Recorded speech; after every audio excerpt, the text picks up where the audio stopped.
2010, the deep state had the Rockefeller Foundation script a plan to introduce martial law and a permanent method for total control of the citizenry. In this plan that they disguised as an academic scenario, as they called it, the method they would use to gain complete prison-like control of the entire population was to infect them with a devastating biological pandemic, and then, under the guise of protecting us from this threat, they would be free to implement their final solution, a prison state. The prison state that they need to keep their grip on power. Following is proof that the deep state is behind these viral pandemics. For the deep state to make an international pandemic isn't even a high-tech operation. It's a no-tech operation. It's easy. A simple vial of Ebola, SARS, MERS, Spanish flu, or coronavirus, or whatever they come up with in their secret bioweapons lab, is all they need to bring the world into their total control. The only thing you have to remember is if they can do it, they will do it, which means they already have done it.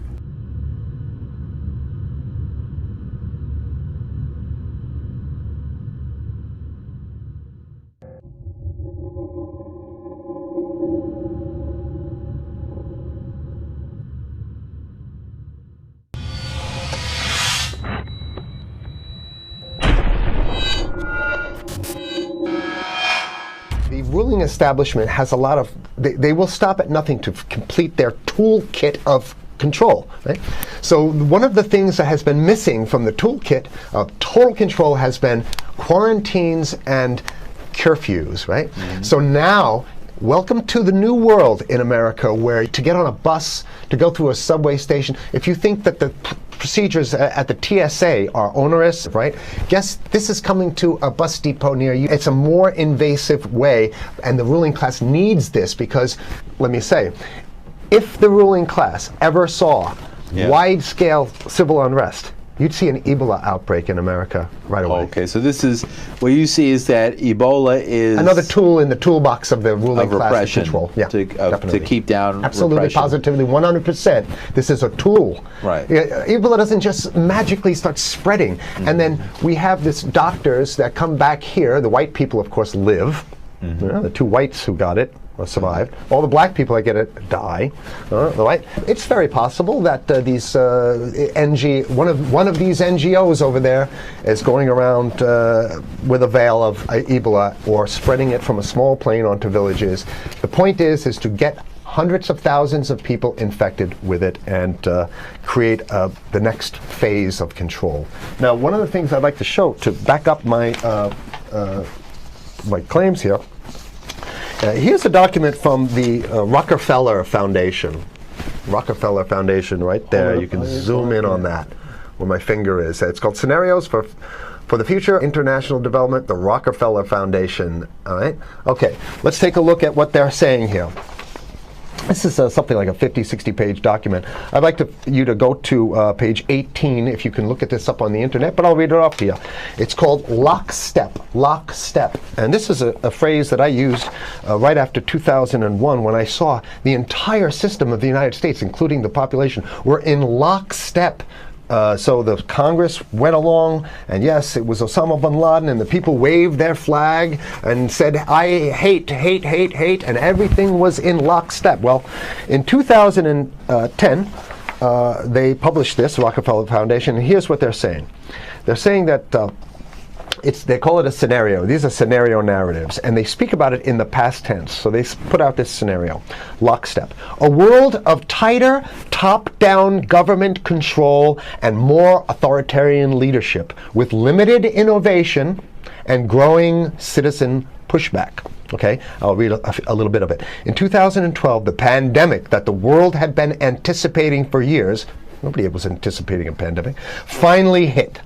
Unlike 2009's H1N1, This new influenza strain originating from wild geese, they use some scenario, but this is Ebola they're talking about. Go ahead. Even the most pandemic-prepared nations were quickly overwhelmed when the virus streaked around the world, infecting nearly 20% of the global population and killing 8 million in just 7 months, the majority of them healthy young adults. The pandemic also had a deadly effect on economies. You can see the agenda, just naked, raw, naked control agenda written down, and it's anybody's guess how this becomes effectuated in real life. So whether this is written specifically as marching orders or whether people take it upon themselves in the intelligence networks to say, okay, well, this has been produced, so this is the plan here. But these narratives have to be written in advance because the intelligence agencies don't know how to do these narratives. They need help. So these think tanks, they come up with these like Rand Corporation, Rockefeller Foundation. These are think tanks of death. The think tanks, they're not there to find great ways to help people. Right? Okay, the pandemic also had a deadly effect on economics. International mobility of both people and goods screeched to a halt. Which is what they want. They want a completely isolated world, right? Debilitating industries like tourism and breaking global supply chains. Well, of course they want tourism stopped because they're not in the tourism business, and they want you at home in your house in front of the TV. Then they got you because once you watch the TV, they own your soul. Even locally. Wait a second, we're on television. I mean commercial television, let's say. National. Even locally, normally bustling shops and offices sat empty for months. Okay, so I love how they talk about it in the past tense in 2010. Right? The pandemic blanketed the planet, though disproportionate numbers in Africa died. Southeast Asia and Central America, where the virus spread like wildfire. It sounds like the opening monologue of a disaster movie, right? Exactly. Now listen here's the good stuff now. But even in developed countries, containment was a challenge. Now here's this one. I love this one. The United States' initial policy of strongly discouraging, in quotation marks, strongly discouraging citizens from flying proved deadly in its leniency. So they're saying, that... No, keep going. Okay, read it. Proved deadly in its leniency. So they should have been tougher, right? Accelerating the spread of the virus, not just within the United States, but across borders. However, a few countries did fare better. China in particular. The Chinese government's quick imposition and enforcement of mandatory quarantine for all citizens, as well as its instant and near hermetic sealing off of all borders, saved millions of lives, stopping the spread of virus far earlier than in other countries. So the message is here is we have to look towards the Chinese, the oppressive totalitarian Chinese regime as an example of what we need to be doing here. And of course, the ruling class here loves the Chinese regime because they have demonstrated to the ruling class the most efficient form of capitalism, which is authoritarian capitalism. So we have capitalism, but unfortunately we have this veil. I get it. We have this veil of democracy. This is very interesting. This is continue on. Okay. China's government was not the only one that took extreme measures to protect its citizens from risk and exposure. During the pandemic, national leaders around the world flexed their muscles, flexed their authority, and imposed airtight rules and restrictions. You can see the agenda. Okay, go. Okay. From the mandatory wearing of face masks to body temperature checks at the entries to communal spaces like that's what's happening right now. Yeah, but soon it's going to be like body. It'll be at the subway. Yeah, is that what you're saying? We'll be going through this in the subway to get on buses and the subway, absolutely, things positively. like that. And what this means though is don't think about having a cigarette, a joint on you, or basically you can't.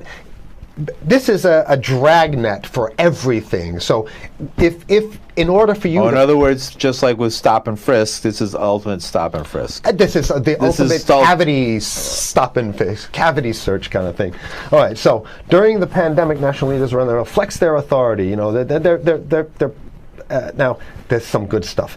Listen to this.